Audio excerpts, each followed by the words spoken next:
¿Sí? 9, que no lo supe resolver. ¿Cuál? 9.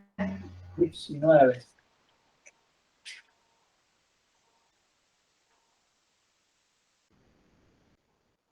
Sí. El módulo, pide calcular el módulo. Sí, lo podríamos resolver ese, nada más. Y fíjense que es en el numerador tenemos x más y, en el denominador tenemos x menos y, es decir, el conjugado. ¿Bien? Ambos tienen el mismo módulo, el numerador como el denominador. Bien, entonces Sí. va a quedar 1. El módulo va a ser 1 directamente, el módulo de ese cociente elevado a la n, donde n es un entero positivo. Lo que yo había hecho, bueno, era multiplicar por el conjugado y eso estaría mal así si lo empezaba así el ejercicio. Multiplicar por el conjugado. No, no, Sí, no estaría mal, pero lo que. A ver,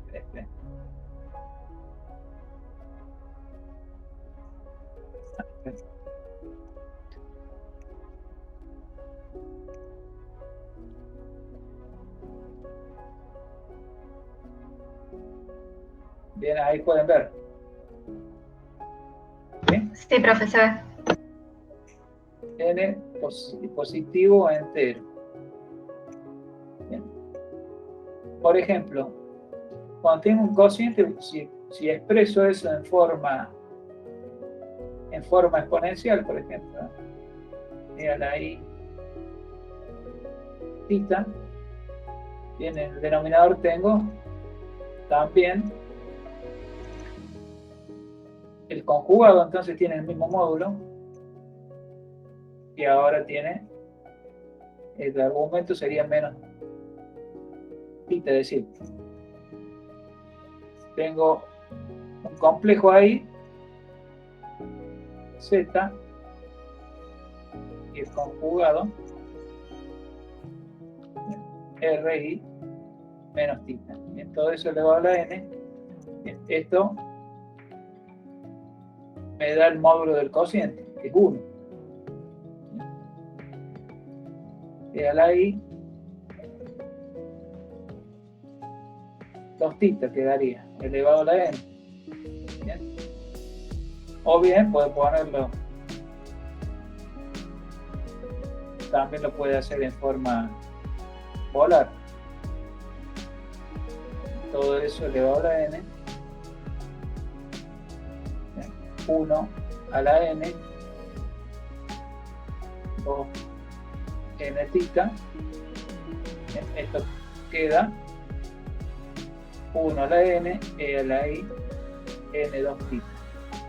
Bien, entonces, esto sería el módulo y ese sería el argumento, pero pide el módulo. Bien, el módulo, 1 a la n, cualquiera sea el número entero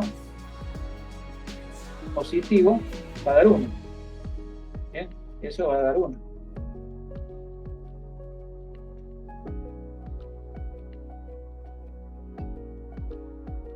¿Sí? Sí, se entendió. Gracias, profe. Bueno, no sé si alguien quiere hacer alguna otra pregunta.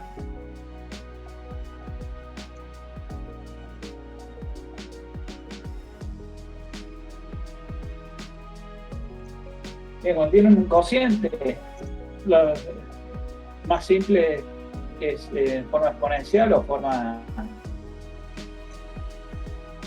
Tienen un cociente de números complejos. En forma binómica, bueno, si en forma binómica multiplican y dividen por el conjugado del denominador. ¿Bien? Pero en un cociente y en un producto es más rápido hacerlo con la forma exponencial o la forma polar. Bien. Bueno, ayer estábamos con funciones armónicas.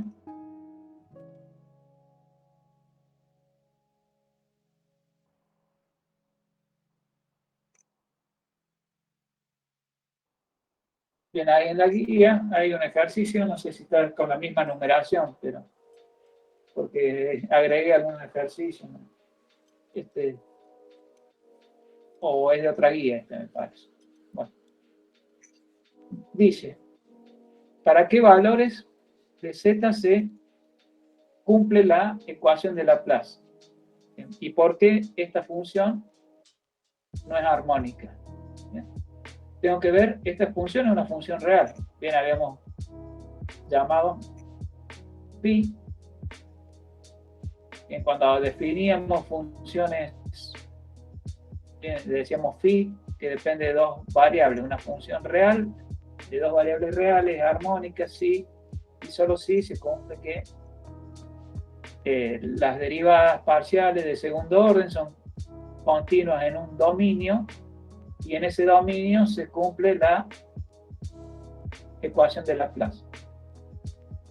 Entonces, acá lo que me pide ver es para qué valores se cumple la ecuación de Laplace y por qué esta función no es armónica. Entonces, ¿qué hay que hacer? Esta función es polinómica, ¿bien? Las derivadas parciales de cualquier orden son continuas. Ahora, la derivada respecto de x, volver a derivar, hacer la derivada respecto de y volver a derivar. Derivada segunda. ¿Bien? Ahora, derivada primera, la función es x a la cuarta menos y al cubo. Derivo respecto de x, queda 4x al cubo. Vuelvo a derivar, queda 12x al cuadrado. Derivo respecto de y, menos 3y al cuadrado. Vuelvo a derivar esto, menos 6 por y. Las derivadas parciales de segundo orden son continuas. ¿Bien? ¿Dónde? En todo R2, porque son polinomios. ¿Bien? Entonces, polinomios son continuos en todo R2, las derivadas vuelven a dar polinomios, son continuas. Por lo tanto, las derivadas parciales de segundo orden, ahí, son continuas. Ahora veo la ecuación de Laplace.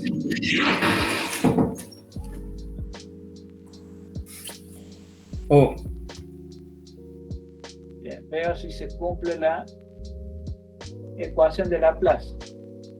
Bien, entonces sustituyo esa derivada, esta otra derivada, en la ecuación de Laplace. ¿Cuáles son los valores de x de y para los cuales se cumple? Bien, acá uno puede despejar y ponerla en función de x y queda y igual a 2x al cuadrado.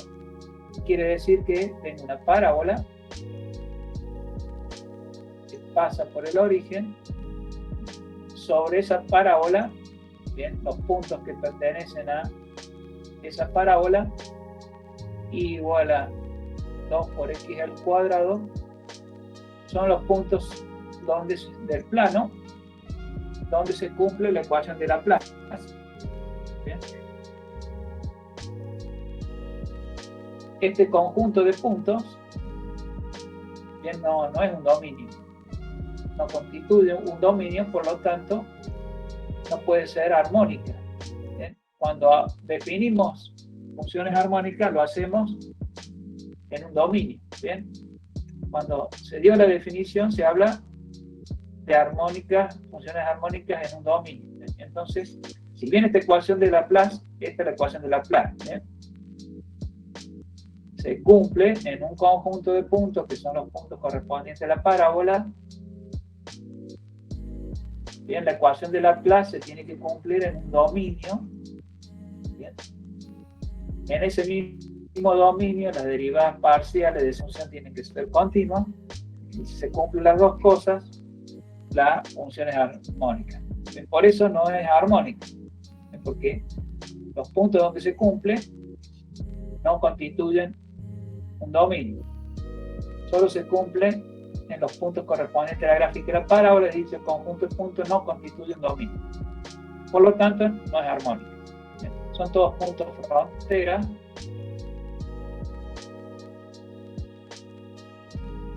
Entonces se cumple en la parábola, viene acá expresado en notación de conjunto. En ese conjunto, bien de puntos o de pares ordenados, se cumple la ecuación de Laplace. ¿Bien? ¿Quedó claro por qué no es armónica esa función? Si bien hay puntos donde se cumple la ecuación de Laplace y además las derivadas parciales de segundo orden son continuas en todo el plano.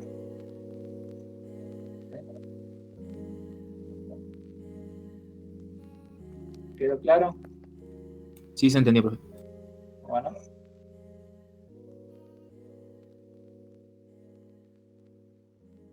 Bien, había un teorema que decía que, uno de los que veíamos al principio,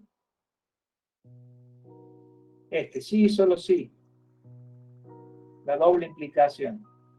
F es analítica en un dominio, sí, solo sí. B es una armónica conjugada de U. ¿Bien? Y si B es armónica conjugada de U, bien, en ese sentido, si yo tengo que B es armónica conjugada de U, en ese sentido, tengo que la función que forme con esa U y con esa B, donde U, la parte real, y B, la parte imaginaria, esa función compleja que formo, va a ser analítica en un dominio. Entonces, lo que quiero ahora, supongamos que tenemos este problema. El problema es encontrar, dada U, que es una función armónica, dada U, conozco esta U. Bien, sé que es una función armónica. Quiero obtener B, la armónica conjugada de U, de forma tal que, como esta va a ser la conjugada armónica de esta, la función va a ser analítica, que forme con esas dos. Entonces, había otro, habíamos dicho también, armónica conjugada. Si dos funciones U y B son armónicas en un dominio y sus derivadas parciales primer orden cumplen con las condiciones de Cauchy-Riemann en ese dominio, es armónica conjugada de U. Bien, entonces, ¿qué se tiene que cumplir? Se tiene que cumplir, bien, tiene que cumplir las condiciones de Cauchy-Riemann. Tengo U. Yo quiero encontrar la armónica conjugada B. Bien. Por lo tanto, se deben cumplir las condiciones o las ecuaciones de Cauchy-Riemann. Entonces, lo que se hace es, empezando por las condiciones de Cauchy-Riemann, se busca determinar la función B armónica conjugada de U. Bien, conozco U. Yo sé que yo conozco U, la función que tengo como dato, y tengo que encontrar la función B. Yo sé que la armónica conjugada B y esta U tienen que cumplir con las condiciones de Cauchy-Riemann, que son estas dos ecuaciones. Bien. Entonces puedo empezar por alguna de estas dos para obtener B. Empiezo por una y después continúo con la otra y puedo llegar a obtener una fórmula, que le llamamos fórmula resolvente, que me permite encontrar B a partir de U. Bien. Por cualquiera de estas y integro. Lo que se hace es integrar, bien, siguiendo unas trayectorias sobre un dominio, sobre un conjunto abierto y conexo. Bien, depende de cómo uno empiece. Si uno empieza por esta ecuación y luego continúa con la segunda, llega a una expresión, a una fórmula resolvente.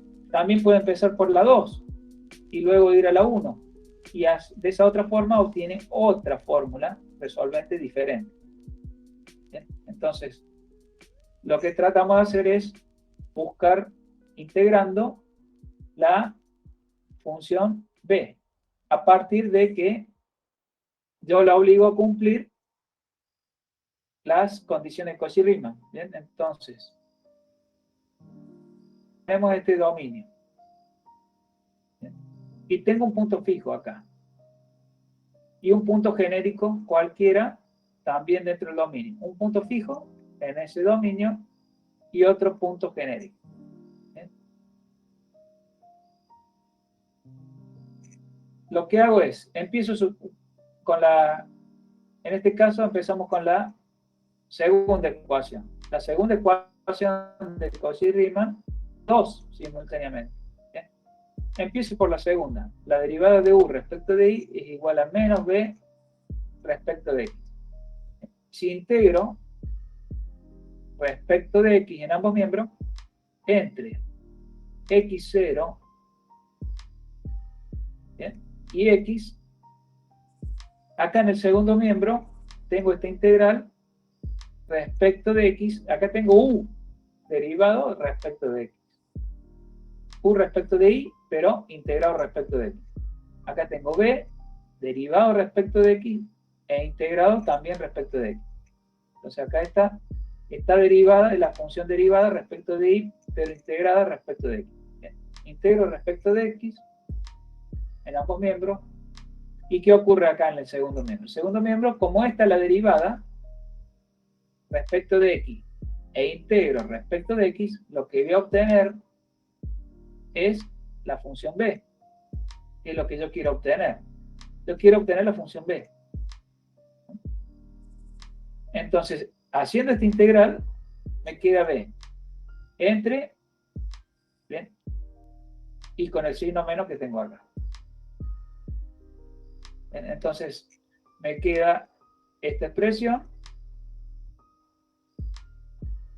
menos, ahora está con el signo menos, menos con menos, queda más, evaluada acá en el límite inferior. Bien, es decir, esto es menos, bien, puedo hacer así, menos b x de y menos b x0 y. Bien, entonces, este menos con el menos queda más y este queda con el menos. Bien. Entonces, ¿qué estoy buscando? Estoy buscando la b. Yo conozco u, tengo u, entonces puedo hacer la derivada respecto de y y hacer esta integral. Bien, es decir, la dejo planteada la integral, integro en ambos miembros y en este segundo miembro obtengo b entre x y x0. Bien, cuando hago la evaluación, lo que quiero hacer es obtener b, por lo tanto despejo b y me queda que es igual a esta integral más este b en x0 de y.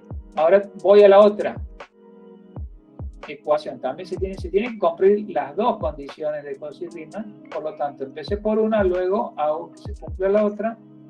¿En qué punto? En el punto este, x0 de u respecto de x igual a b respecto de y en el mismo punto. Entonces integro respecto de y entre y0 y y en ambos miembros. ¿Y qué tengo acá en el segundo miembro? La derivada de b respecto de y integrado respecto de y. Por lo tanto, obtengo b. ¿Bien? B en x0y evaluado primero en y menos evaluado en y0. Es la función b que yo no conozco, evaluado en un punto fijo, por lo tanto, esto es una constante.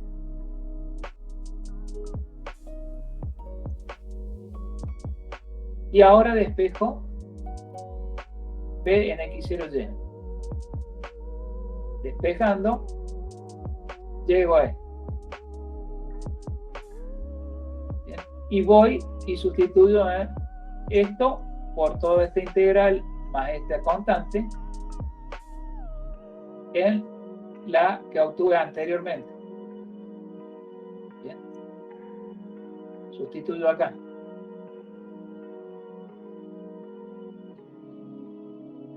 este b en x0y, lo sustituyo por todo eso. Y llego a la fórmula resolvente,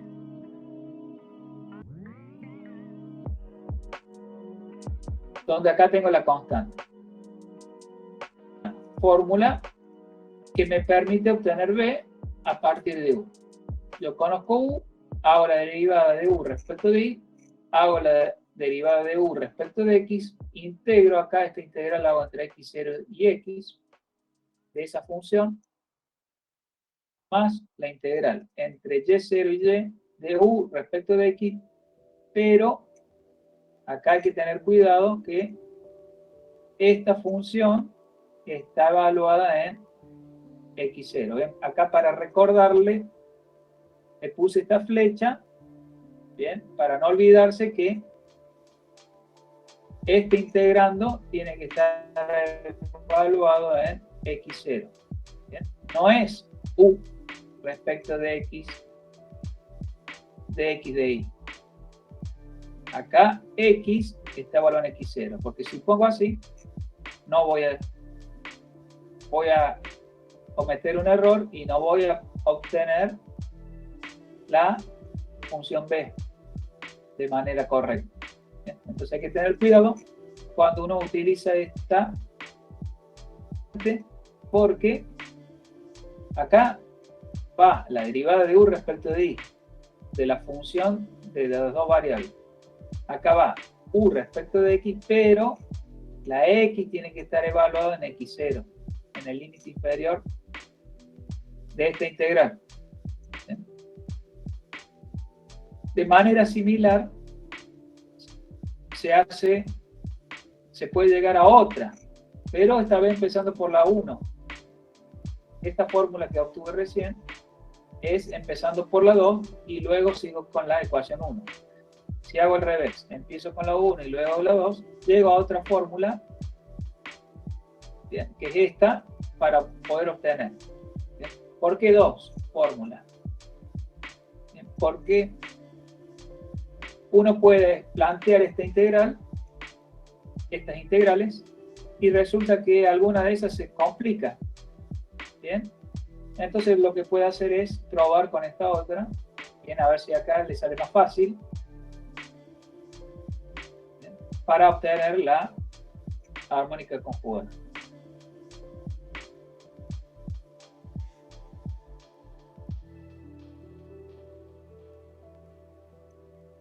Bueno, ¿quedó claro eso? Cómo obtener la fórmula resolvente que me permite obtener la conjugada armónica.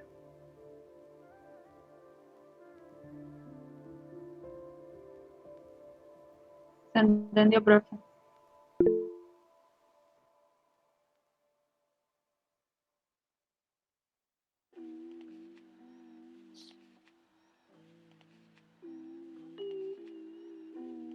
Bien, por ejemplo acá hay un ejercicio donde tengo esta función u, bien, dice determinar si es armónica y en qué dominio. Si es armónica, obtener su conjugada armónica b y expresar la función analítica determinada por ella. Bien, yo tengo u, resulta que es armónica en un dominio. Obtengo mediante la fórmula resolvente la armónica conjugada b. Entonces, con esa u y esa b yo voy a formar una función que va a ser analítica. Uno puede comprobar que esa función es analítica. Prueba, una vez que tiene u de dato, una vez que obtiene b, forma la función con u más ib, hace u más ib, y ahora ve si se cumple Cauchy Riemann y ves funciones, si son diferenciables, va a ver que son diferenciables y se va a cumplir Cauchy Riemann en un dominio. Por ejemplo, tengo esta función. Quiero ver si es armónica. ¿Qué tengo que hacer? Bueno, es un polinomio. Ya sé que las derivadas de segundo orden van a ser continuas. Tengo que hacer las derivada de segundo orden respecto de x, respecto de y ver, sustituirlas, ven ahí en la ecuación de Laplace, y ver dónde se cumple, si se cumple o no se cumple, se tiene que cumplir, bien, si es armónica, se tiene que cumplir. Las dos dan 0. Y si derivo este x por y, bien, respecto de x queda y. Y respecto de y queda x. Respecto de x, esto ya no depende de x, queda 0. Cuando vuelvo a derivar esto respecto de y, no depende de y, queda 0. Bien, quiere decir 0 más 0 se cumple en cualquiera sea para todo par ordenado. ¿Bien? Para todo par ordenado que pertenece a R2 se cumple. ¿Bien? La derivada parcial de segundo orden son continuas, se cumple la ecuación de Laplace en todo el plano, por lo tanto es armónica en todo el plano. ¿Bien? El dominio es todo el plano, armónica en todo el plano. ¿Cómo obtengo B? Y aplico la fórmula resolvente, por ejemplo esta, la que obtuvimos primero. Tengo la derivada, elijo un punto, como es armónica en todo el plano, elijo un punto que me convenga, x0 de 0, por ejemplo el 0, 0, ¿bien? Y tengo la derivada de u respecto de x, sustituyo acá, derivada de u respecto de y, bien, pero u respecto de x, u respecto de x era y. Bien, no aparece la x, entonces no hace falta que esto tendría que estar evaluado si aparece la variable x. Si acá aparece la variable x, tendría que estar en el punto x0 que yo elijo. Si yo elegí el 0, 0 y acá, por ejemplo, en vez de tener x por y, hubiese tenido que la función era x por y, es decir, ese x tendría que estar evaluado en x0. Pero como yo elegí el 0, se anularía. Bien. No es el caso que tenemos acá, pero esta función tiene que estar evaluada en ese x0. ¿Bien? Profe, acá justo no. ¿podría repetir por qué se llama el 0, 0? Que me perdí ahí. Bien, este es el dominio, es todo el plano. ¿Bien? El dominio donde es armónica la función. Por lo tanto, puedo elegir cualquier punto fijo. ¿Bien? El origen también lo puedo elegir. Como es, elijo el 0, 0 por comodidad. ¿Bien? A veces el 0, 0 no se puede elegir porque no pertenece al dominio donde se cumple la ecuación de Laplace, donde la función es armónica. ¿Bien? Pero si tengo todo el plano, podría elegir el 0, 0, no hay problema. ¿Bien? O cualquier otro punto. Elegí el 0, 0 por conveniencia. Entonces, límite inferior 0 y 0. Este es el x0 y este es el y0.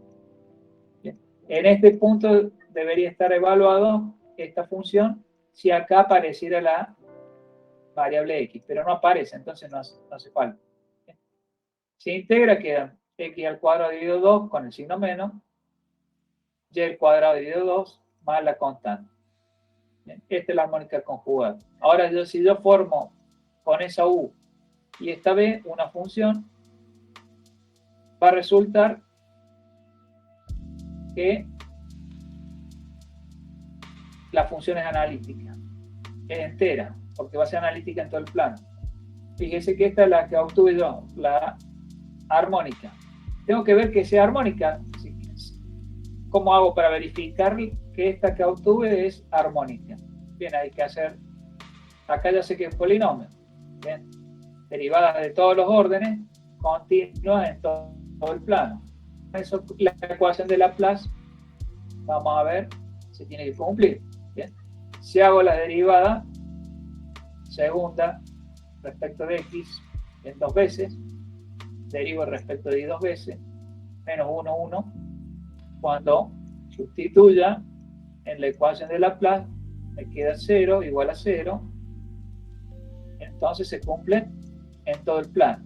Y verifiqué que la función que obtuve, que yo digo que es la armónica conjugada, precisamente es armónica. Verifiqué que es armónica. También puedo verificar que esta función que formo con esa u que tenía como dato más la b que obtuve es entera.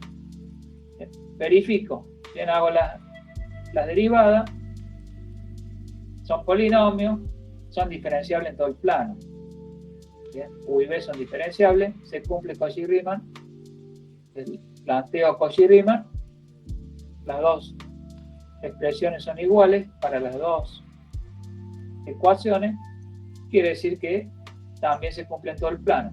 Diferenciable en todo el plano, Cauchy-Riemann se cumple en todo el plano, la función es entera. Bien, acá tengo otra, que se lo ven a ustedes.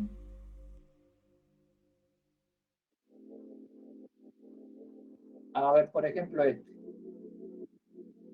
¿Qué dice el enunciado? El enunciado dice, compruebe que U es armónica en todo el plano. Y tengo que comprobar que esa función es armónica en todo el plano, encontrar, si es posible, su armónica conjugada, tal que la función que forme con esa B que obtuve y con la U más y B, sea analítica en todo el plano. Tengo acá seno hiperbólico de x por seno hiperbólico de y. Perdón, seno. Este seno hiperbólico y este seno. Esta es la trigonométrica y esta es la función hiperbólica. Seno trigonométrico y este es seno hiperbólico. Bien. La derivada de seno es igual a coseno hiperbólico. Seno hiperbólico de análisis 1, ¿eh? Análisis matemático 1. Si derivo respecto de x el seno hiperbólico, obtengo coseno hiperbólico. Si derivo coseno hiperbólico, obtengo seno hiperbólico. Bien, no hay, los signos son, bien, siempre positivos. Bien, no como el seno y el coseno. ¿Bien? Si yo derivo el coseno,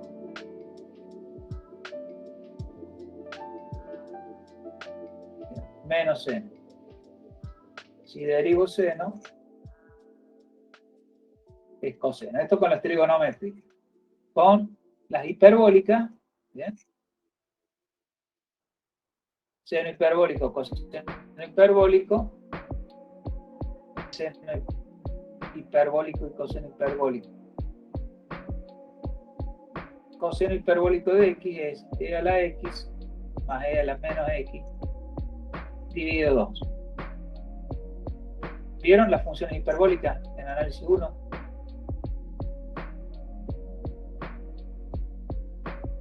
¿Vieron o no? No recuerdo, lo he visto ahí en análisis 1. Que yo recuerde tampoco, profe. Bien, seno hiperbólico se define así. Coseno hiperbólico así. Acá en 0 queda e a la 0, 1, e a la 0 también 1, 1 menos 1, 0. Esta pasa por 0. Y en la gráfica del seno hiperbólico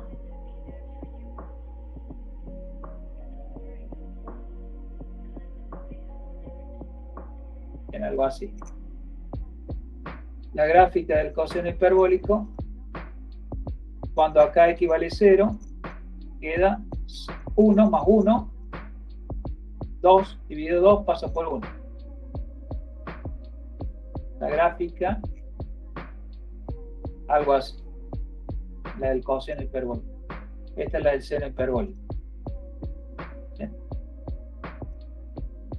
Tengo una exponencial que en 0 vale 1. Bien, la exponencial cuando x vale 0. Y después tengo la otra exponencial.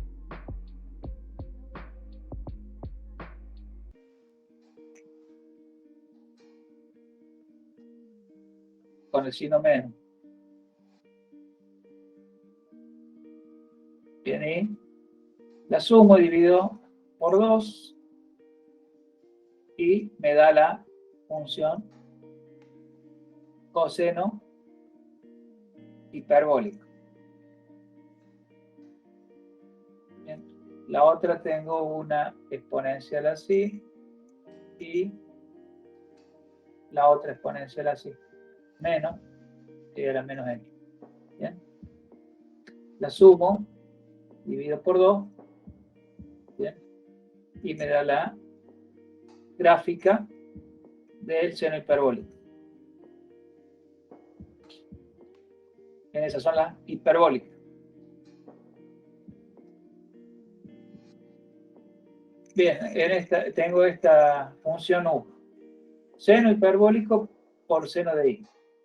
Bien, derivo respecto de x. Esta no depende de x, esto es constante, queda como está.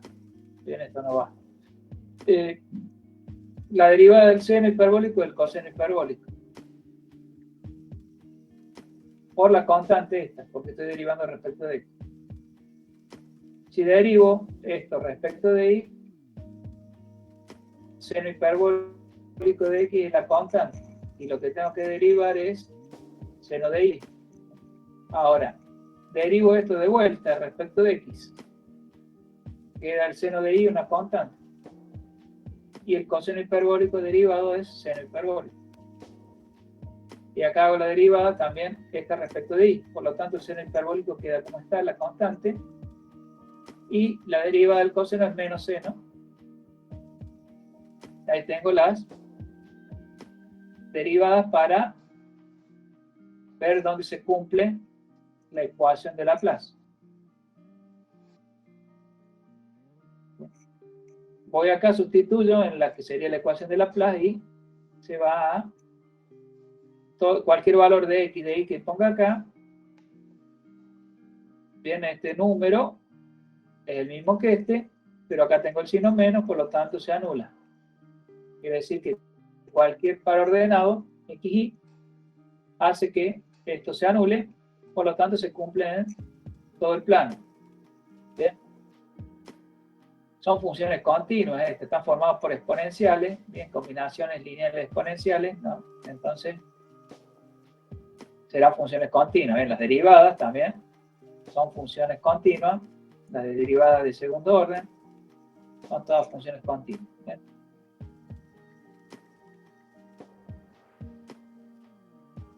Son continuas en todo el plano y ahora comprobé que era armónica. Uso la fórmula. Bien, no hay que olvidarse de evaluar esta u respecto de x en este x0 que le quiere. Bien, donde es en todo el plano es armónica, entonces uso el punto 0, 0, bien, el x0, y0, el 0, 0. Sustituyo acá esta derivada que ya obtuve antes en la integral y no me olvido de que tengo que evaluar ahí. Profe, Sí. Yo tengo una duda. Sí. ¿Cómo determino, cómo se da cuenta que es armónica en todo el plano y no en cierta parte del dominio, digamos? Como me mareé un poco. Es armónica en todo el plano, bien. De las derivadas parciales, bien, son continuas en todo el plano. Bien, si uno hace cualquiera de las derivadas de segundo orden, bien. Esas, bien, son productos de funciones continuas. Bien, tanto el seno como el coseno, o el seno hiperbólico y el coseno hiperbólico son funciones continuas. Y acá tengo productos de esas funciones Y ese producto de funciones continuas da también funciones continuas. Derivadas de segundo orden son todas continuas. Y además, si sustituyo acá en la ecuación de Laplace la derivada respecto de x dos veces, le sumo la derivada de u respecto de y dos veces, ¿bien? Tengo esta expresión, la misma acá, pero con el signo menos adelante. Quiere decir que los valores que le doy a x y a y, acá y acá, da el mismo número, pero con el signo cambiado. Es decir, cuando sume este menos este otro número, para cualquier par ordenado x y, bien, va a dar 0. Entonces, se cumple en todo el plano. Cualquiera sea el par ordenado xy, satisface esta ecuación.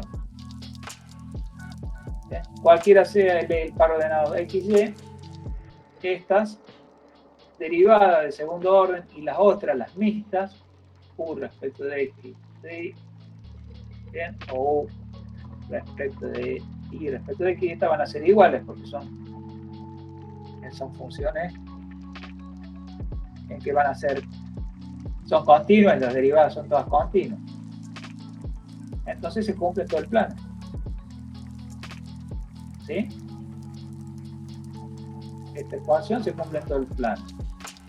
Las derivadas parciales son continuas en todo el plano, quiere decir que son armónicas en todo el plano. El dominio es todo el plano. ¿Sí? Sí, profe, se entendió, gracias. Profe, disculpe, antes que se mueva de ese lugar, ¿puede volver a lo anterior?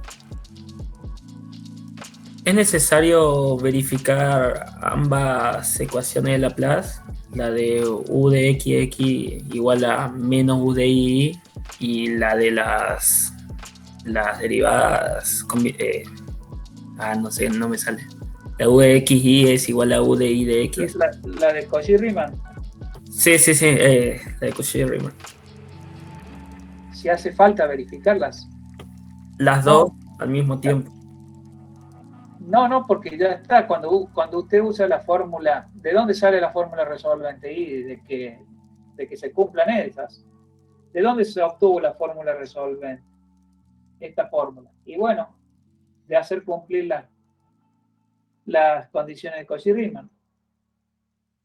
Ah, bien. ¿Bien? Profe, sí.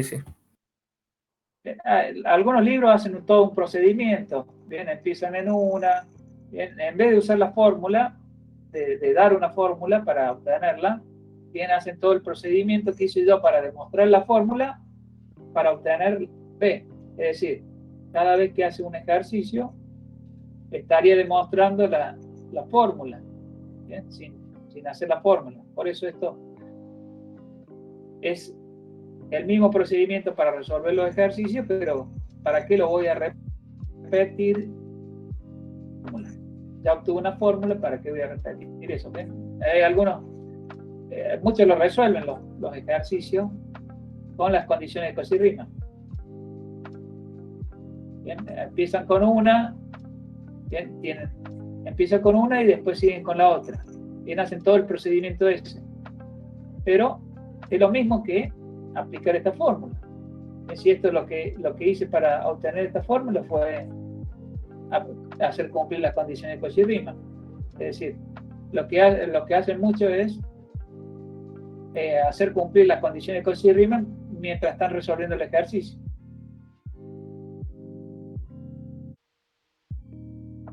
Entiendo, profe. Gracias. Yo acá ya tengo la fórmula, entonces la aplico directamente. ¿Bien? Tengo u respecto de y u respecto de x es coseno hiperbólico de x por el seno de y. ¿Y dónde lo tengo que evaluar? En x0. Entonces, este tiene que estar evaluado en x0. ¿Y x0 cuánto era? 0, porque la x es punto. Y el coseno hiperbólico de 0 da 1. Entonces, todo esto se me convirtió en un 1, multiplicado por seno de y. Entonces queda seno de y. Acá integro respecto de x. Por lo tanto, esto es una constante. Puedo sacarlo fuera de la integral. Bien, esto se transformó en 1 porque lo tenía que evaluar en esto. No es lo mismo dejar acá coseno hiperbólico de x. ¿Bien? No es lo mismo dejar este integrando sin evaluar en 0, porque quedaría esto. Y no va a dar. La función que van a obtener no va a ser la b. Hay que tener cuidado de que siempre hay que evaluar en este punto. Bien, acá, esta función acá, esa derivada de u respecto de x, que es esta, siempre tengo que evaluar este x en el x0 que está ahí. ¿Bien? No, si van a usar esta fórmula, no hay que olvidarse de eso porque si no está mal. La integral del seno hiperbólico es coseno hiperbólico. ¿Bien? La integral de seno es menos coseno. Evalúo en el límite superior menos la evaluación en el límite inferior. En el límite inferior queda coseno de 0, queda 1. Entonces queda menos con el menos, queda más coseno de y. ¿Bien? Cuando evalúo en x queda la misma. Cuando evalúo en el límite inferior, coseno hiperbólico de 0 es 1. Por lo tanto, queda en el producto queda el coseno de y. ¿Bien? Pero como tengo que restarle, ese menos con el menos queda más. ¿Bien? Y acá cuando evalúo en el límite superior, menos coseno de y, menos, cuando lo evalúo en el límite inferior, coseno de 0 es 1. Menos con menos queda más. ¿Bien? Y acá la constante con una tilde arriba. ¿Bien? Una constante es. ¿Por qué? Y porque después este 1 que apareció acá con esa constante va a ser otra constante, que ya no sea la constante. Esto con esto se cancelan y queda menos coseno de y por coseno hiperbólico de x más la constante. ¿Bien? Entonces hago u más ib y esa función va a ser entera. ¿Por qué entera? Y porque se cumple la ecuación de Laplace en todo el plano. ¿Bien? Por lo tanto, la función que forme con la u y la b va a ser analítica en todo el plano también. Por lo tanto, si es analítica en todo el plano, es lo que llamamos función entera. Entera es la función analítica en todo el plano. ¿Bien?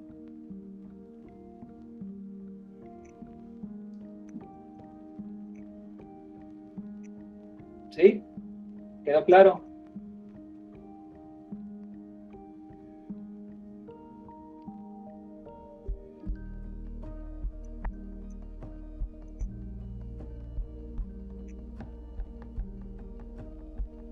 Bueno. Vamos a ver funciones elementales. Primero, antes, vamos a definir lo que es un punto singular de una función. Z0 es punto singular o singularidad de la función f si solo si la función f no es analítica en Z0, pero todo entorno que tome de Z0 incluye puntos en los cuales la función sí es analítica. Bien, un punto singular es un punto donde la función no es analítica. Bien, pero ¿qué quiere decir? ¿Qué significa esta definición? Z0 punto singular de la función f no es analítica en Z0, pero todo entorno de Z0 incluye puntos en los cuales f es analítica. Quiere decir que para tener punto singular una función tiene que ser analítica en algún punto. Por ejemplo, si yo tengo una función que no es analítica en ningún punto, supongamos f no es analítica en ningún punto del plano. ¿Bien? Entonces no puede tener singularidades, porque para tener puntos singulares, analítica En algún lado tiene que ser analítica. ¿Bien? De acuerdo a cómo está dada esta definición.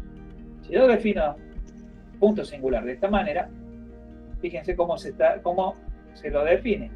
Z0 punto singular de la función si solo si f no es analítica en el punto Z0, pero todo entorno que yo tome de ese punto incluye puntos donde la función es analítica. ¿Bien? Es decir, es un punto donde la función deja de ser analítica.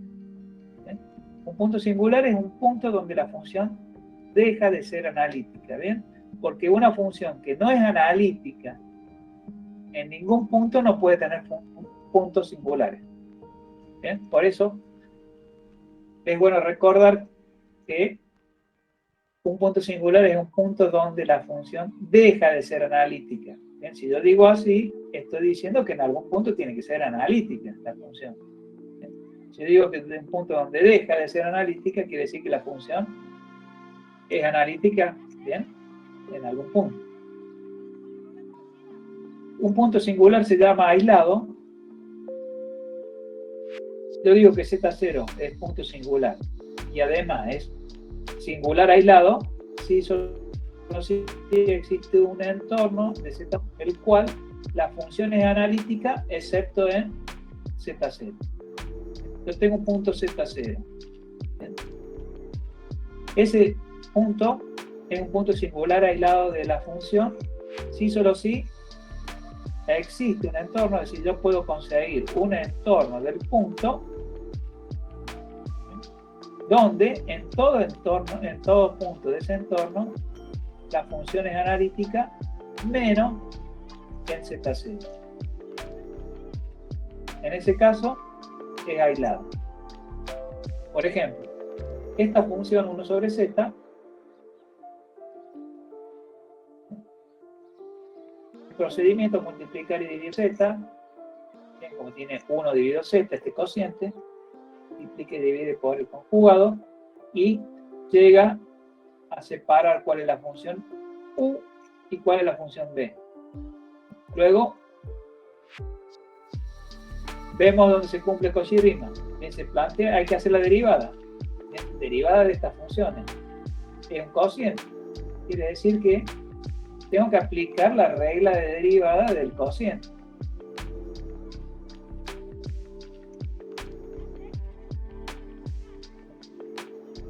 Para hacer la derivada de esto respecto de x, para hacer esta derivada respecto de y, para hacer la derivada de esto respecto de x, para hacer la derivada de esto respecto de y. Bien. Se aplica la regla. Acá no están hechos los pasos para obtener esas derivadas, pero veo que acá el denominador está elevado al cuadrado, tiene que elevarse al cuadrado. ¿Bien? Está elevado al cuadrado y está elevado al cuadrado. ¿Bien? Hacen ustedes el desarrollo y van a llegar a que da la misma expresión. U respecto de x es la misma expresión que b respecto de y.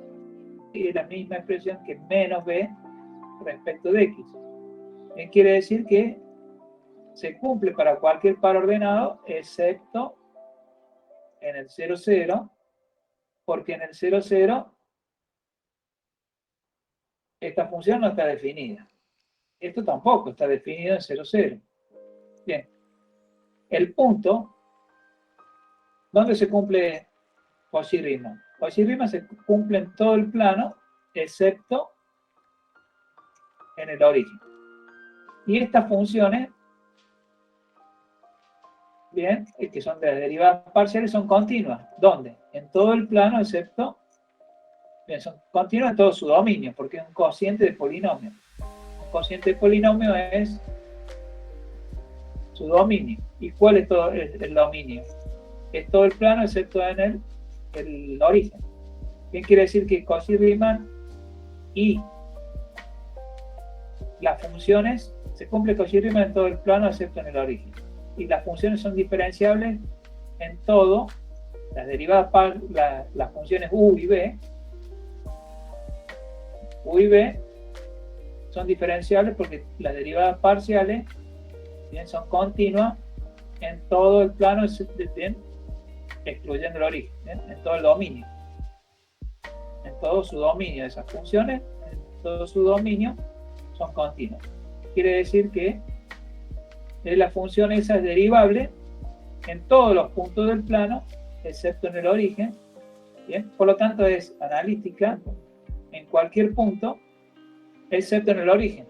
Quiere decir que en el origen, si yo tomo un entorno, siempre voy a poder conseguir un entorno del origen en el cual la función es analítica, excepto en el origen. Quiere decir que ese punto singular, el origen es un punto singular. ¿Bien? Es el punto donde deja de ser analítica, porque en el resto de los puntos es analítica. La función 1 sobre z es analítica en todo el plano excepto en el origen. ¿Bien? ¿Dónde deja de ser analítica? En el origen. ¿Bien? Ahora, ¿qué pasa en el origen? Si yo tomo un entorno, cualquier entorno que yo tome, ¿bien? Se cumple esta definición. Si solo si, bien, Z0, punto singular del lado, si solo si existe un entorno en todo el cual f analítica excepto en el punto Z0. Bien, entonces acá tengo punto singular en el origen y es aislado. Punto singular aislado. Acá tengo las expresiones para la derivada, ¿dónde vale? Y vale para todo z distinto del 0, del origen. Del 0, 0. Z para ordenado 0, 0, ahí la analítica. Es un punto singular que es también aislado. Es un punto donde la función deja de ser analítica, cumple con esta función, con esta definición, perdón, y cumple con esta otra definición.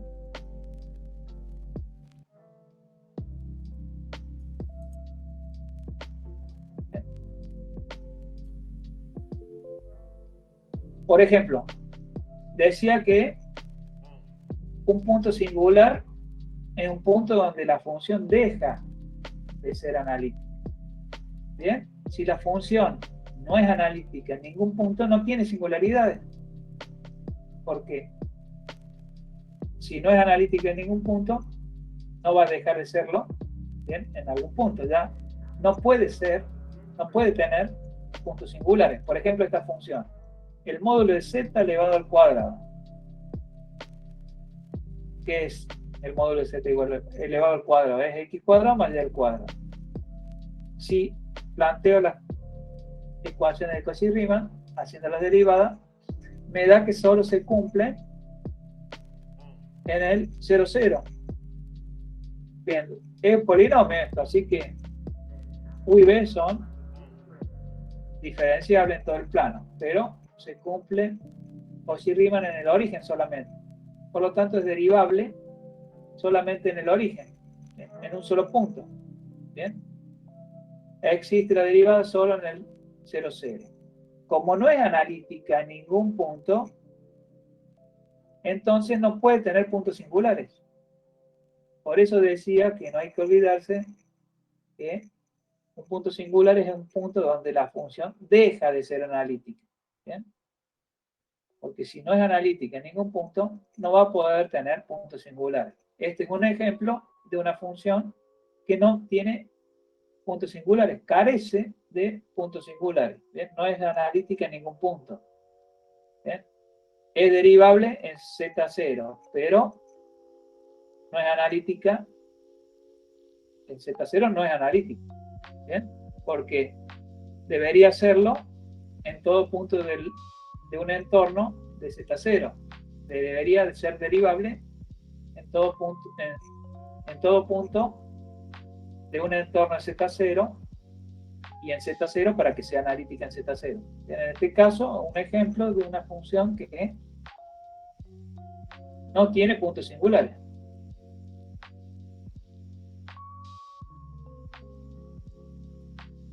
¿Bien? ¿Quedó clara la...? Profe, Sí.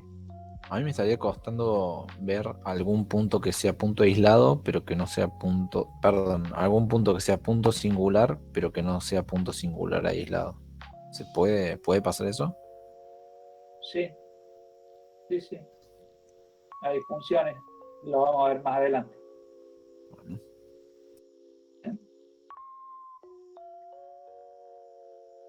Puede pasar, sí.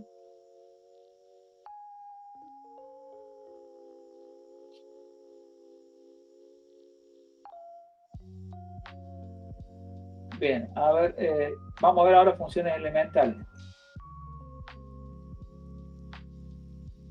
Empezamos con la función exponencial, e a la z. La función exponencial se define para todo z, x más y y de la siguiente forma. Es e a la x, factor común de coseno de y, más y seno de y. ¿Bien? La exponencial se define de esa manera. ¿Bien? Con y en radianes. Y en radianes. Se define de esa manera. ¿Para qué? Y porque definiéndola de esta manera, ¿bien? Lo que se consigue es que cuando y sea idénticamente nulo, es decir, z es igual a x, bien, la función exponencial compleja, e a la z, se reduzca a la función real, e a la x. Bien, para que esa función compleja se reduzca a la conocida función exponencial real. Y además, definiendo de esa forma, la función exponencial va a ser entera y la derivada de e a la z vuelve a dar e a la z, cualquiera sea el valor de z. ¿Bien? Entonces, definirlo de esta manera a la función exponencial, tengo que se va a cumplir que esa exponencial compleja se va a reducir a la exponencial real cuando z tome valores reales. Bien. Además, definiendo de esa manera, la función e a la z será entera, la derivada vuelve a dar e a la z. Bien. E a la z es igual a e a la x, factor común de coseno de y más y seno de y. Bien.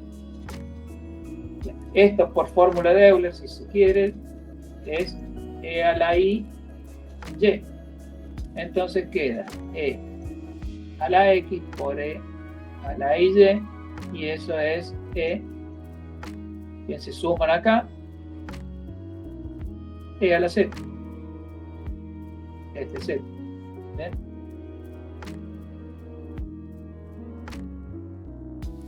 Bien, uno puede comprobar que si hace y igual a 0, en la definición, se cumple que esa exponencial compleja se reduce a la exponencial real. Es decir, si y vale 0, coseno vale 1. Y esto se anula. Queda 1 por la exponencial e a la x. ¿Bien? Se puede comprobar que es la única función que cumple las condiciones A y B. Es decir, esas que están ahí, que dijimos recién. Que se reduzca la función real y que sea entera y que su derivada vuelva a dar la misma función. Para comprobar la condición B, ¿bien?, de que sea entera, bueno, hacen lo de Cauchy-Riemann. Bien, primero identifican que es U, que es B. Bien, son funciones que producto de exponencial por coseno, exponencial por seno, esas derivadas parciales de esas funciones van a ser continuas porque estoy multiplicando funciones continuas y sus derivadas también dan exponenciales por seno por coseno. Y además se cumplen las condiciones de Cauchy-Riemann, se hacen las derivadas, van a ver que se cumplen, cualquiera sea el valor de x de y, ¿bien?, y va a ser analítica. ¿Bien? Y luego, esta es la expresión para la derivada que habíamos llegado. Había 4 expresiones para calcular la derivada que vimos ayer.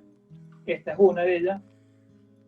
Y vemos que si sustituimos esta derivada y esta derivada, luego saco la exponencial factor común, luego aplico Euler o directamente la definición. Cuando saco e a la x factor común, llego a la definición de e a la z. Quiere decir que la derivada primera es igual a la función. La derivada de la z da e a la z. Esta propiedad aditiva, la habíamos visto con, esta se sabe que con los reales se cumple. A y b reales. Pero si son complejos, no sabemos si es válida o no. Se puede comprobar que sí. Esto lo usamos cuando definimos la multiplicación de números complejos. 1 es a la i, cita 1 por R2, el producto de dos números complejos. Y decíamos que se multiplicaban los módulos y que se sumaban los argumentos. ¿Bien? Pero no lo habíamos justificado. ¿Bien? Para los reales sí sabemos que se cumple. Pero para complejos no lo sabemos, pero sí se cumple y se puede comprobar o se puede demostrar de la siguiente manera. Z1, x1 más y1, z2, x2 más y2. Bien, por definición,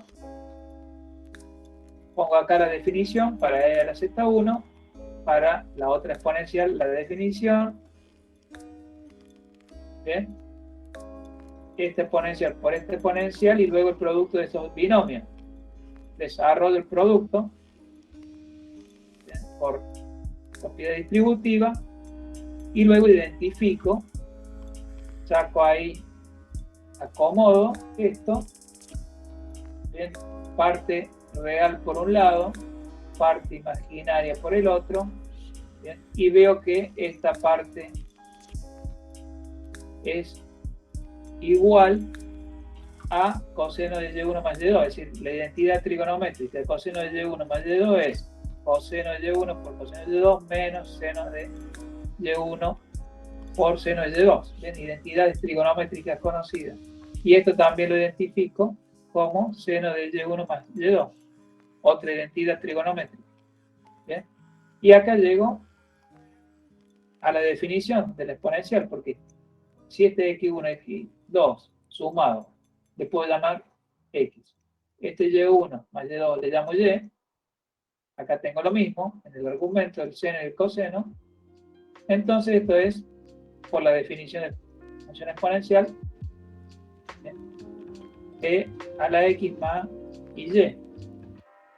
Y acá acomodo esto, bien, este x1 más y1 por un lado, más x2 más y2, este sería z1 y este z2, es decir, me queda e a la z1 más z2.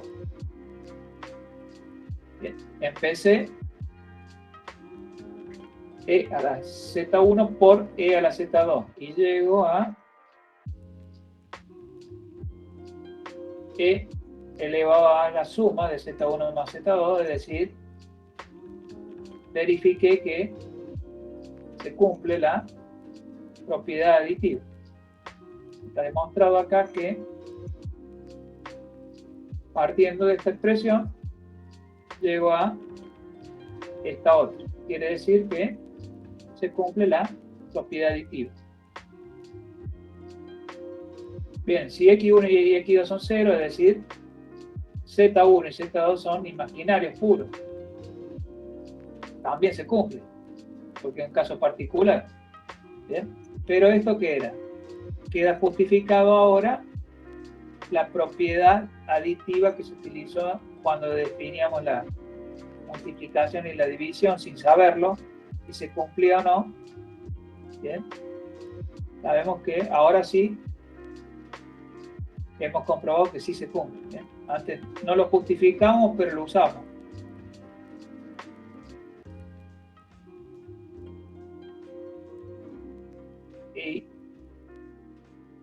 1 sobre e a la z, ¿bien? Podemos ver que es igual a e a la menos z también. ¿Bien? 1 sobre e a la z es e a la menos z.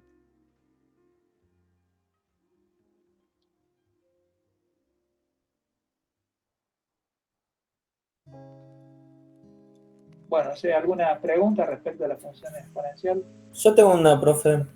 Sí. ¿Hay alguna propiedad que no cumpla que nosotros conozcamos de los reales? Que la función es, por ejemplo, exponencial real es una función que no es periódica, pero la función exponencial compleja es periódica. Es lo que ya vamos a ver ahora, ¿no? Entiendo. Sí. Ok. ¿Bien? Es periódica. Bien, porque y este es el periodo. Fíjense, si yo tengo e a la z, bien, por un lado e a la z, por otro lado es e a la z, pero a ese z le sumo 2pi por i. ¿Bien? Vuelvo a obtener el mismo valor que e a la z. Quiere decir que este va a ser el periodo. Lo que estoy acá comprobando es que este 2pi por i es el periodo de la función exponencial. ¿Bien? Si yo hago e a la z más 2pi por i, acá puedo escribirlo. Esta propiedad aditiva que vimos recién. E a la z por e a la i 2pi. ¿Bien? Se suman y queda lo que estaba ahí. Propiedad aditiva. ¿Bien? Ahora, uso la fórmula de Euler, coseno de 2pi más i seno de 2pi. Bien, coseno de 2pi es 1. Y seno de 2pi se anula. Quiere decir que queda 1 por e a la z, es decir, e a la z. Es decir, e elevado a la z más 2pi y e igual a e a la z. ¿Bien? Por lo tanto, esto significa que este 2pi por i es el periodo, ¿bien?, de la función exponencial. Un periodo, ¿bien?, imaginario puro. Este número, ¿bien?, 0 más i por 2pi es el periodo de la función exponencial. ¿Bien? Tiene un periodo imaginario puro 2pi por i. ¿Cuál es el módulo de la función exponencial? Esta es la definición. Si uno hace distributiva, queda la e a la x por coseno de y más i e a la x seno de y. Parte real, parte imaginaria. Para sacar el módulo tengo que hacer la raíz cuadrada, ¿bien?, de la suma de este cuadrado más este cuadrado. ¿Qué pasa con la exponencial? Queda el cuadrado y queda factor común dentro de la raíz de coseno cuadrado, ¿bien?, de y más seno cuadrado de y. ¿Bien? Esto es igual a 1 y me queda la raíz cuadrada de e a la x elevado al cuadrado. Y eso es el valor absoluto de e a la x. ¿Bien? Cuando tengo la raíz de a al cuadrado del valor absoluto de a. Bien, pero ¿qué pasa? La exponencial, ¿bien?, no se anula nunca y da siempre positiva. Por lo tanto, no hace falta acá el valor absoluto. Me queda e a la x. Bien, ese es el módulo. El módulo, esto es 1, ¿bien?, es e a la x. Y eso es positivo para cualquier valor de x. Es decir, el módulo de la función exponencial es e a la x. Y el argumento, si yo tengo e a la z, lo escribo así, veo que esto es el módulo. Bien, el módulo era e a la x. Y esta es una forma exponencial. Quiere decir que este es el argumento. Módulo e a la i. Y lo que está multiplicando la i acá es el argumento. Y ese argumento es y más 2kpi. Bien, el argumento es y más 2kpi. Bien, no hay que olvidarse que es multiforme con infinitos valores posibles el argumento. Entonces el argumento de la función e a la z es y, ¿bien? Z es x más y. ¿Bien? Tengo la función e a la z. Su módulo es e a la x. Su argumento es y más 2k pi. Bien, con k entero. Tiene como el módulo es siempre positivo porque la exponencial, el módulo es e a la x, siempre positivo. Entonces e a la z siempre es distinto de 0, no se anula nunca. E a la z es distinto de 0 para cualquier número complejo. ¿Bien? Quiere decir que la ecuación e a la z igual a 0 no tiene solución. Si yo digo e a la 0, quiero resolver esta ecuación, quiero encontrar los valores de z, tales que, sustituidos aquí, hacen que esta exponencial se anule. No hay. ¿Bien? No existen valores de z que hagan que la exponencial se anule. ¿Bien? No se anula nunca la exponencial compleja. Igual que la exponencial real. Pero la exponencial compleja es periódica. Y la exponencial real no. Bien. Ahora, suponiendo que quiero resolver esta ecuación, e a la z igual a omega. Bien, este es un punto fijo. Pero tiene que ser distinto de 0, porque yo sé que esto no se va a anular nunca. Cualquiera sea el valor de z, no se anula nunca. Si yo dejo fijo acá esto, tengo la función e a la z, ¿bien? Uno le va dando valores a z, bien, y tiene los respectivos valores que toma esa función.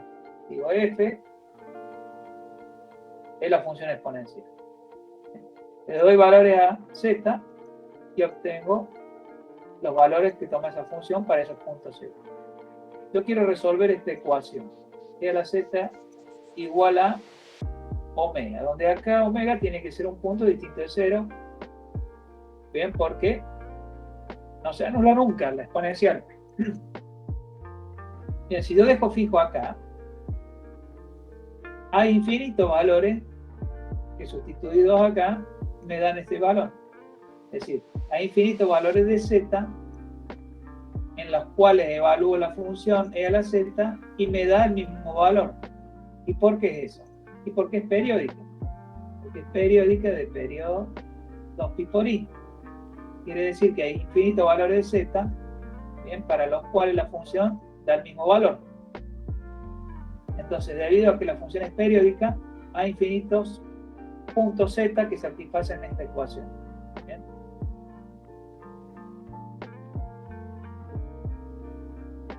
¿Cómo hago acá? Z es x más y. ¿Bien?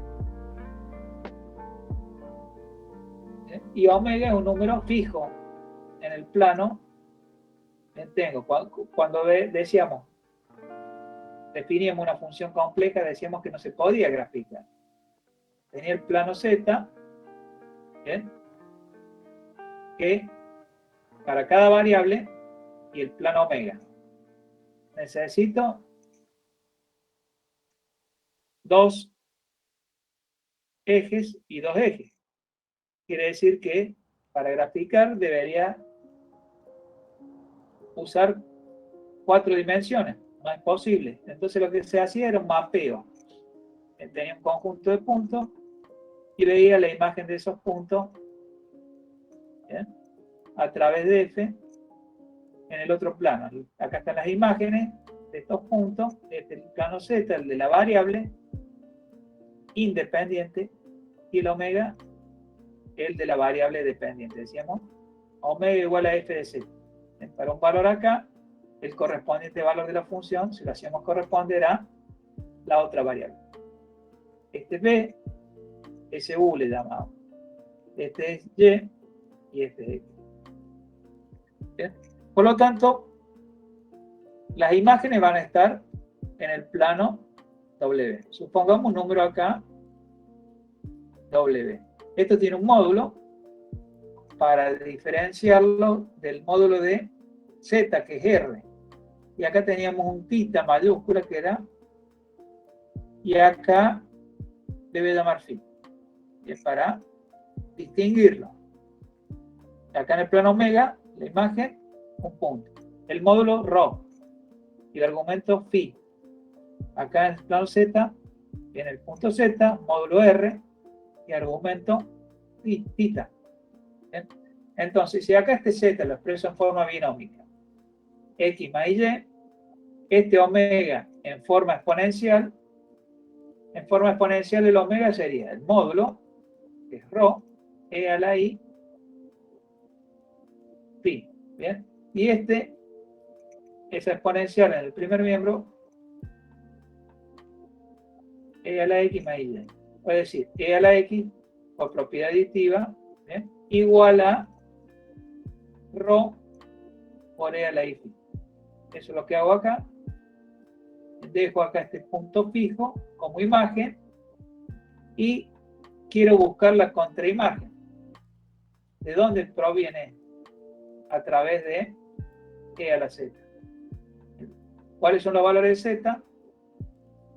Bien, que en la función exponencial hace que la imagen sea este punto fijo. ¿Bien? Es que va a haber infinitos porque es periódico. Quiero buscar cuáles son esos Z. Quiero resolver esta ecuación con este punto fijo para Z. Quiero ver los valores de Z tales que se mapean en el mismo punto fijo. Va a haber infinito. Entonces lo que hice fue expresar esa ecuación de esa manera. Esto en forma exponencial, ese Z en forma binómica, y luego aplicando la propiedad aditiva, y tengo una igualdad de números complejos. Este era el argumento. ¿Bien? Y este era el módulo de la función exponencial. ¿Bien? Entonces, por igualdad de números complejos, este módulo tiene que ser igual al módulo. Y este argumento igual al argumento más el 2kπ. ¿Bien?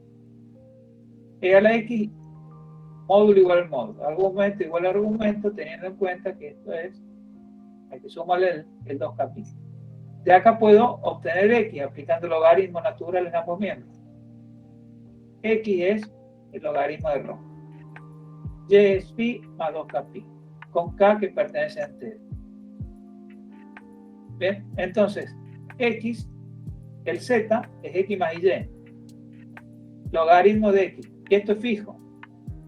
Yo el punto que tomé como imagen es fijo. ¿Bien? Este ρ tiene un solo valor.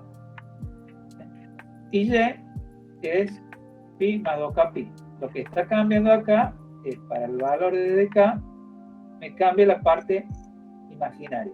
La parte real está fija. Lo que cambia acá es, de acuerdo al valor de k, la parte imaginaria. Es decir, tengo infinitos puntos. Viene este con k igual a 0. Logaritmo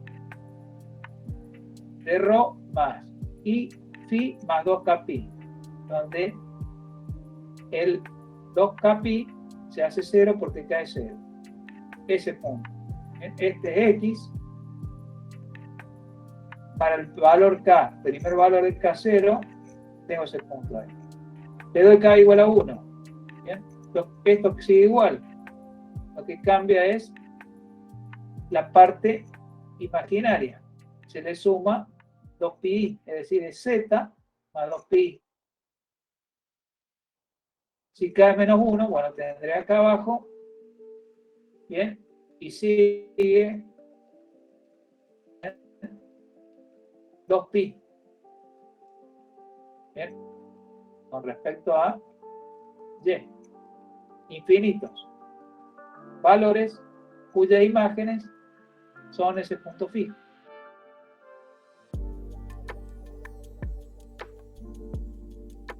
Bien, entonces una transformación, una función, la exponencial es una transformación o una función muchos a uno. Bien, hay infinitos, van a parar en margen. Bien, y están separados en 2pi respecto de y.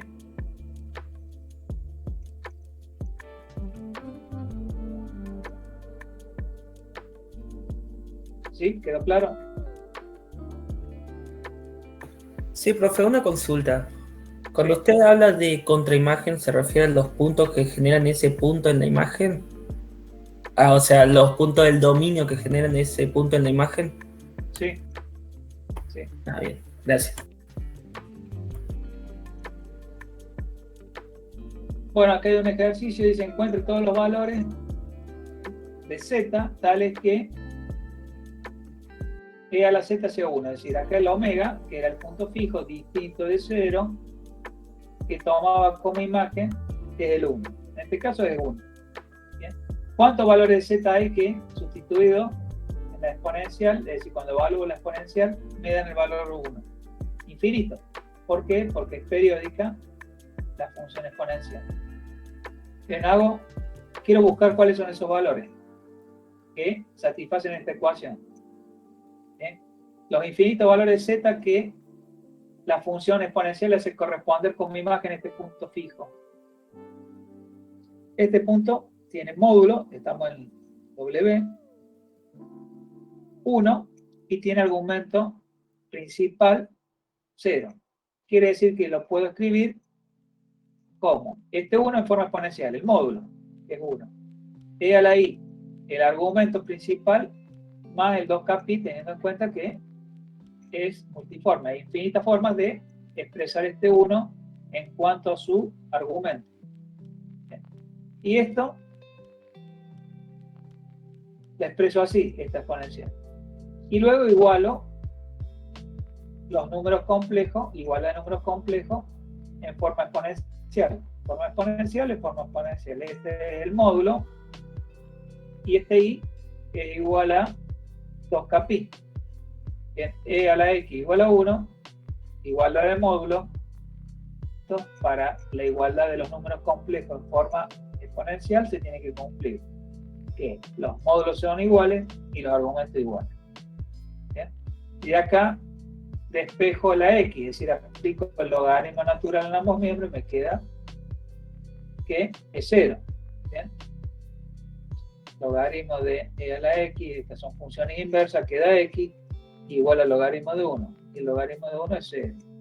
Quiere decir que aquí es 0 y y es 2kpi. Por lo tanto, z es 0 más i por 2kpi. Bien, este es y este es x. Infinitos valores con la solución de esa ecuación.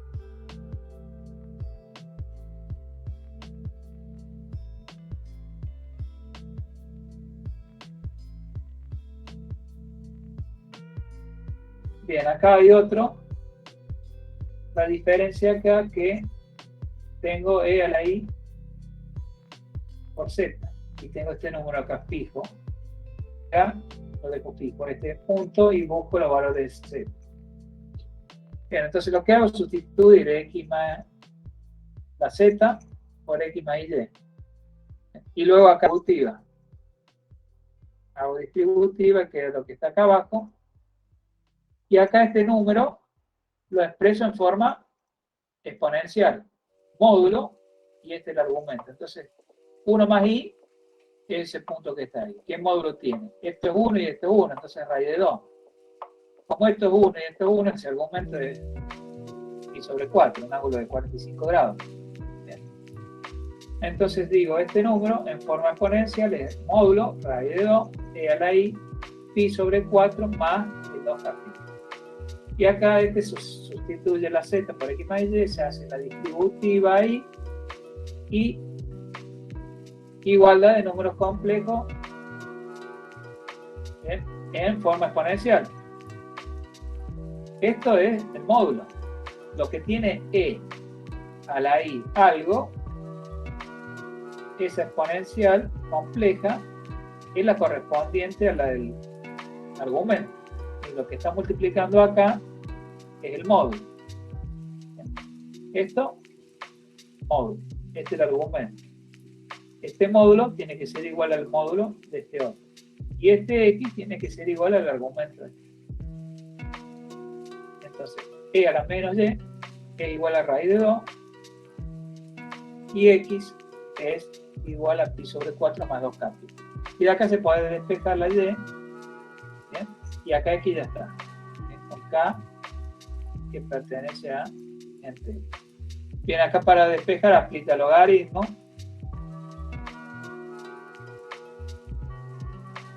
Este menos, bueno, multiplico por menos 1. Este raíz de 2 es 1 medio.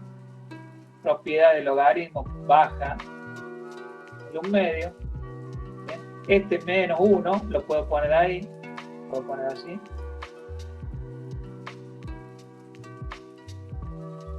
Quiere decir que es 1 medio logaritmo de 1 medio. ¿eh? Puedo dejarlo así. O puedo dejarlo así también.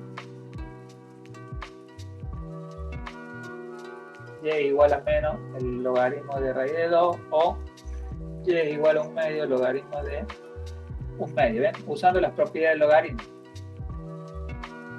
Luego, x es pi sobre 4 más 2k pi. Lo que cambia acá es el x. Lo que queda fijo es y, porque tenía e a la i por z igual a un número. ¿Ven? No tenía e a la z, sino tengo e a la i z. La ecuación es el caso. Bien, e a la i z también es una función entera. ¿eh? Pueden hacer.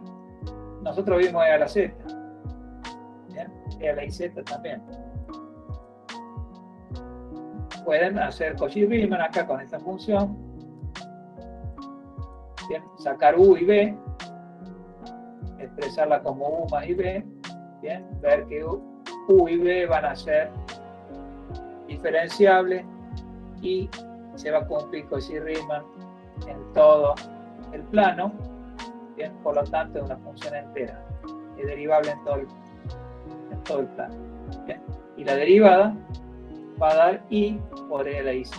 Bien, es como de análisis 1. Bien, este i es una constante. Bien, la derivada de e a la ax, si uno deriva respecto de x, queda e a la ax. Bien. La derivada de esta función respecto de z queda i por e a la i por z. Bien. Pueden hacer como ejercicio verificar que esa función es entera. Bien. Bueno, ¿quedaron claros los ejemplos de eso?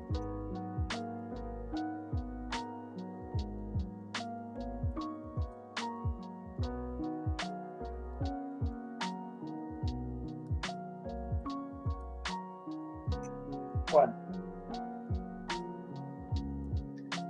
Acá dice expresar en forma binómica, como u más ib. Bien, esta es la función. Pero en este caso está evaluada en un punto. Es la exponencial evaluada en este punto z. Omega, supongamos que tengo la función e a la z, pero en un punto fijo, que es este punto. Bien, entonces te va a dar un valor que me pide que lo exprese de esa manera. En la función exponencial evaluada en 3 más 4. Esto por propiedad bien aditiva se puede poner así. Quiere decir que acá se puede aplicar la propiedad aditiva y obtengo esa expresión. ¿Bien? Ahora, acá puedo usar Euler. Este exponencial donde tengo quita. Bien, ahí uso Euler. Esta no. Esta es todo real. Esto queda e al cubo y esta así sí puedo aplicar Euler. Aplico Euler, coseno de θ más i por seno de θ. Θ es 4 y 4. Luego aplico distributiva y llego a la forma U más IB. Bien, este 4 en radianes. Menos del 4 radianes. Acá estás, bueno, acá también. En este otro también, pero lo que hago primero es multiplicar y dividir acá por el conjugado. Bien. Me queda una diferencia cuadrada en el denominador, me queda 2 en el denominador. Bien. 1 al cuadrado menos i al cuadrado, es decir, 1 al cuadrado menos i al cuadrado. Esto queda menos 1, queda 2 en el denominador. Y en el numerador queda 1 más i. 1 más i dividido 2, es decir, 1 medio más i 1 medio. Y acá puedo hacer la propiedad aditiva. Bien, esto que es real queda como está. Esta exponencial sí se puede aplicar Euler. Bien, aplica Euler y se multiplica por eso, bien, con distributivo. Primero hago Euler y luego multiplico esto por el coseno más el y seno. Y queda eso que está ahí. Bueno, estos son similares.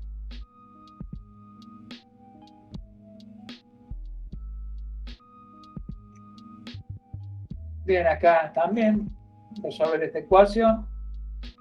Bien, este menos 4i lo tengo acá.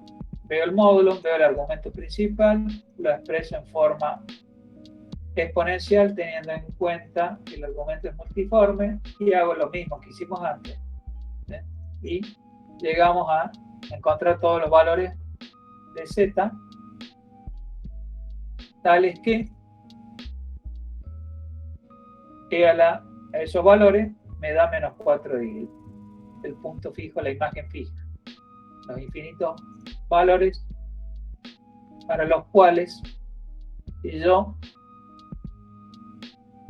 a ver cómo puedo comprobar esto, que estos son todos los valores.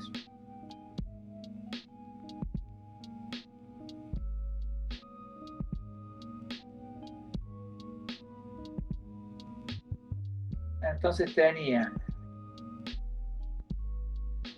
e a la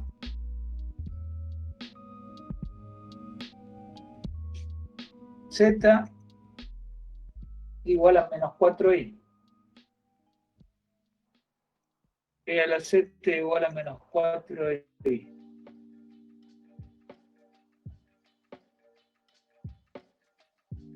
Y z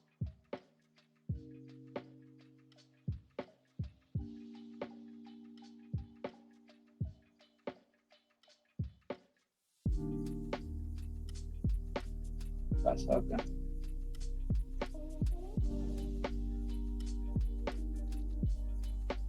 Bueno.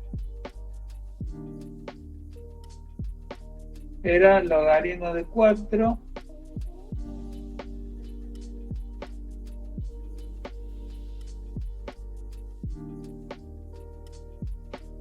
más i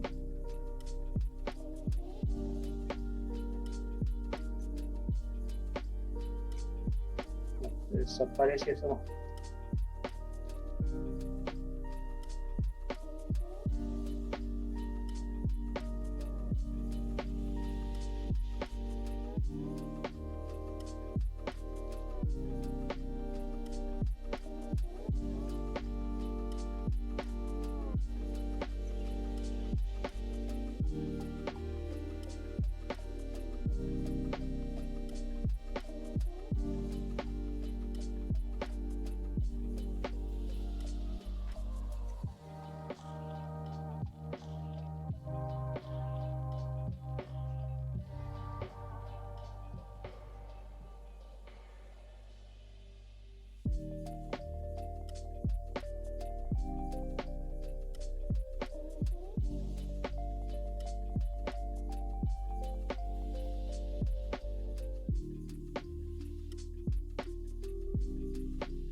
Entonces teníamos este ejercicio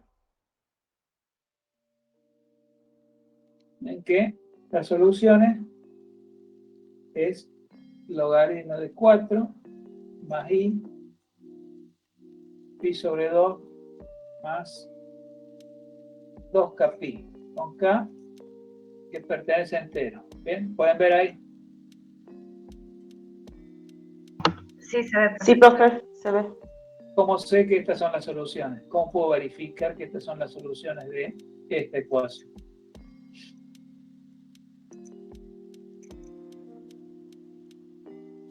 Sustituyo la z por esta expresión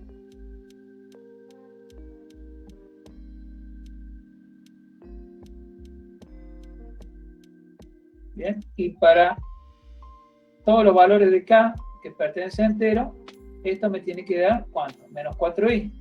Acá me tiene que dar menos 4i. ¿Bien?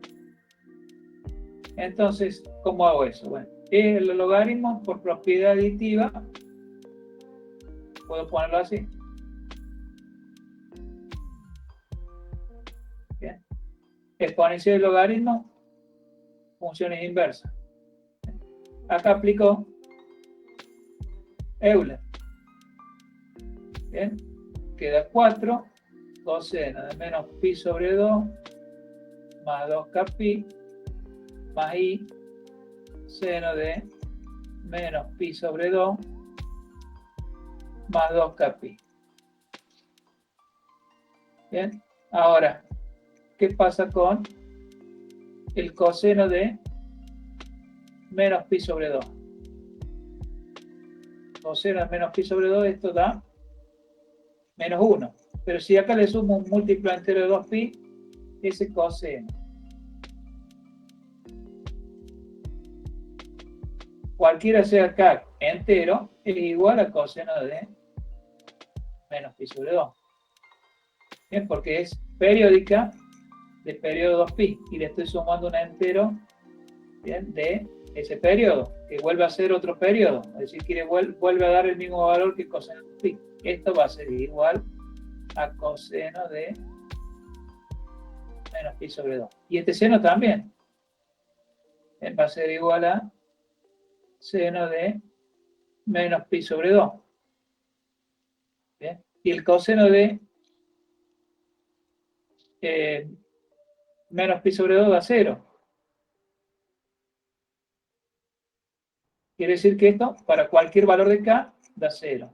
Y este seno de menos pi sobre 2 da menos 1.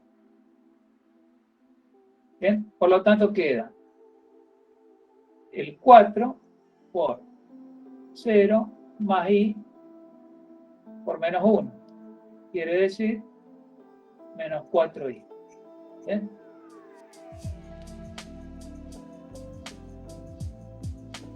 Verifique que estos son los infinitos valores que cumplen con esa ecuación. ¿Bien? ¿Quedó claro? Profe, perdón, ¿puede bajar la última parte que escribió? Sí.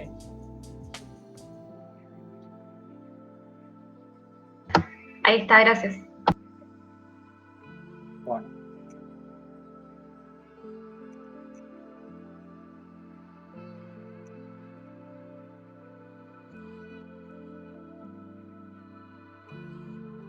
Volviendo a la ecuación que veíamos al principio con la exponencial, e a la z igual a omega, donde este omega se deja fijo, distinto del 0, ¿bien? Porque no puede ser 0 porque la exponencial nunca se anula.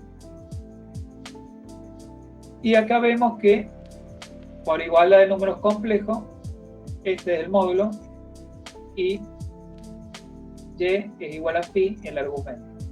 ¿Bien? Vemos que este phi toma todos los valores en el plano omega cuando yo hago variar i o y en un intervalo de 2pi.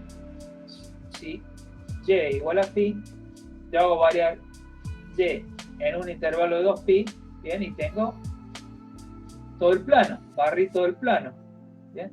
Y además si hago que ρ, bien, tome todos sus valores Es decir, X, tome todos los valores acá. Entre menos infinito e infinito, ¿bien? Rho va a asumir todos los valores. Rho asume todos sus valores cuando hago variar X sobre la recta real. ¿Bien? Por lo tanto, esta franja que va entre menos pi y pi, ¿bien? Que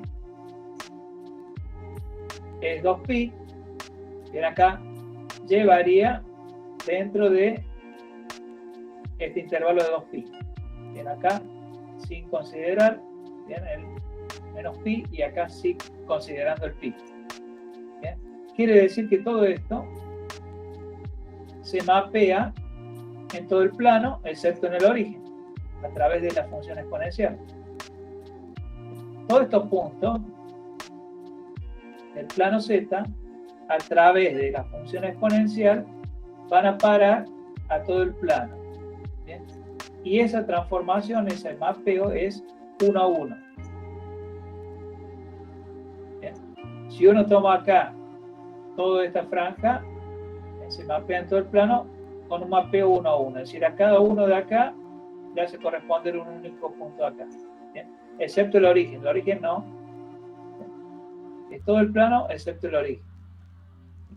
Y si yo tomo otra franja acá de 2pi, toda esta franja también se mapea de vuelta en todo el plano. Es decir, que si yo limito a esta franja los valores de z, e a la z se comporta 1 a 1. ¿Bien? Y esa franja se llama región fundamental. ¿Bien?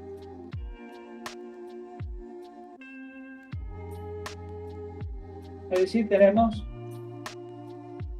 infinitas regiones acá que todas se van a mapear en todo el plano W excepto en el origen. Todo esto entre menos pi y pi, bien, sin tomar estos puntos, todos estos puntos se mapean en el plano completo, plano W completo excepto el origen, y todo esto también. ¿Ven? Cada una de estas se llama región fundamental. Tenemos, en este caso, la única condición, dice acá, necesaria para que una región del plano sea una región fundamental para la función es que y varíe en intervalo de longitud de 2pi. Si 2 varían en un intervalo de 2pi, bien, tengo, y mientras x varía en todo su rango, es decir, de menos infinito a infinito, bien, se puede dividir el plano Z en infinitas regiones fundamentales. Esta es una región fundamental, la que sigue, acá 2pi, ¿bien? Todo eso, otra, ¿bien? Esta es una región fundamental, ¿bien? Esta es otra región fundamental, los puedo dividir en infinitas regiones fundamentales. ¿Bien? ¿Se entiende?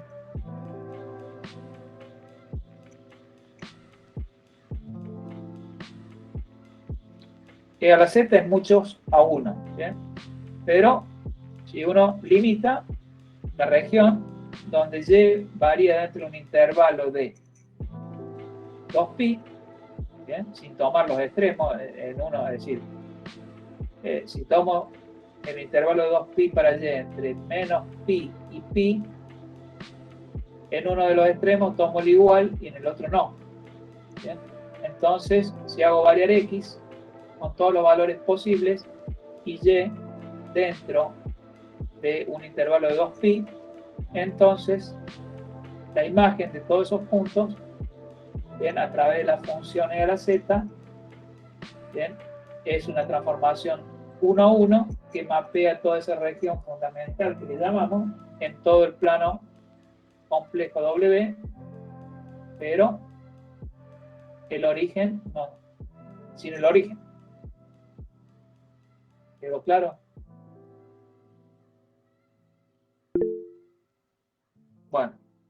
Después tenemos las funciones trigonométricas. Teníamos la fórmula de Euler.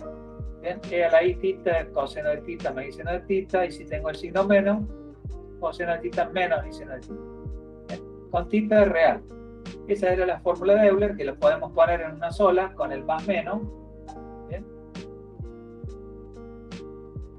Y si los separo, y lo que hago es sumar miembro a miembro, sumo este más este, y todo este miembro más este otro, por separado, ¿ven? Sumo miembro a miembro, esta exponencial más esta exponencial, todo esto más todo esto, se eliminan las partes con seno y queda 2 veces coseno en el segundo miembro, y si despejo coseno, llego a esta expresión. En la fórmula de Euler, sumo miembro a miembro, despejo coseno. Si resto miembro a miembro, desaparecen los cosenos y se suman los senos. Y si despejo seno, llego a esa expresión. ¿Bien? Por un lado sumo miembro a miembro, por otro lado resto miembro a miembro, y me queda coseno de tita igual a E a la I tita más E a la menos I tita dividido 2. Seno de tita es E a la I tita menos E a la menos I tita dividido 2. Lo que me lleva a... Bien, parece natural que si yo quiero definir ahora el seno de z y el coseno de z, podría utilizar lo que obtuve acá, ¿bien? Cambiando la tita por z. Cambio tita por z y utilizo estas expresiones para definir lo que son el coseno y el seno de variable compleja. Y vamos a ver que definiéndolo de esta manera, definiendo el coseno de esta manera y el seno de esta manera, tenemos que cuando z es real puro, el coseno de z se reduce al coseno de x. Cuando z es real puro. Es decir, esta función, ¿bien?, se convierte en la función coseno de variable real cuando llegue a 0. Lo mismo con el seno. ¿Bien? Además, dije que esta función era analítica en todo el plano, era entera. ¿Bien? E a la menos iz también va a ser entera. Son funciones enteras. Por lo tanto, el coseno va a ser una función entera. Acá el seno también. Combinaciones lineales de esas exponenciales da funciones enteras. Además de reducirse las funciones seno y coseno de variable real, bien, también son funciones enteras. Las derivadas van a dar lo mismo que en las funciones trigonométricas coseno y seno de variable real. Entonces, definiéndolo de esa manera, tengo que cuando z es un número real, las definiciones se reducen a las definiciones convencionales para seno y coseno de argumento real. ¿Bien? Por ejemplo, eso se puede demostrar. Si z es x más y0, la parte real es 0, coseno de z es coseno de x más y0, sustituyo en la exponencial z por x. ¿Bien? Aplico acá Euler, se eliminan, tienen estos senos, queda 2 veces coseno dividido 2 igual a coseno de x. ¿Bien?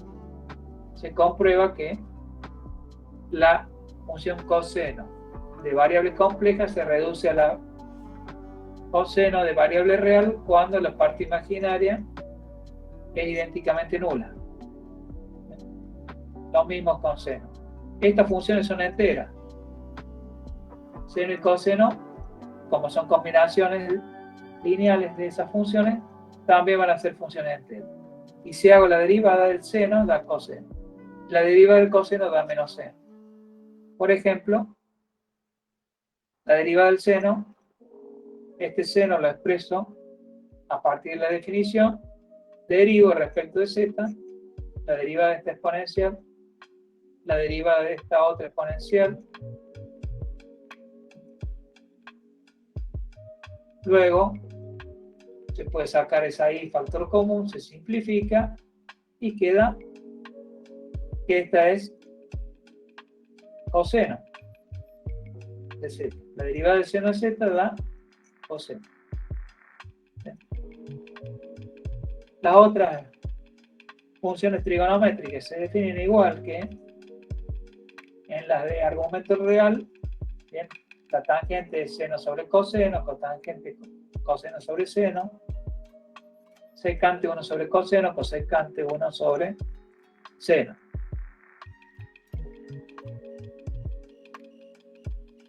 Tangente y secante son analíticas en cualquier dominio en el que el coseno no se anule. Bien, acá tengo. Esta función es entera. Esta también es entera. ¿Ven? La tangente no es una función entera. Pero esta es entera. ¿Dónde va a ser analítica la tangente? Donde el coseno no se anule. Donde se anula el coseno, ahí tangente no es analítica. Bien, quiere decir que donde se anule el coseno, se anula el denominador para estas funciones, tangente y secante. Entonces van a ser analíticas en cualquier dominio en donde no se anule el denominador. O tangente y cosecante analíticas donde no se anule el seno, que es el denominador. Bien. Si se hacen las derivadas, se puede demostrar bien, que esas son las derivadas. Y acá lo que se hace es, mediante la definición de coseno de z, tienen como exponenciales, coseno de z es la iz por definición, más la menos iz, dividido 2. Si sustituyo el coseno, acá el argumento de que z lo sustituyo por x más y,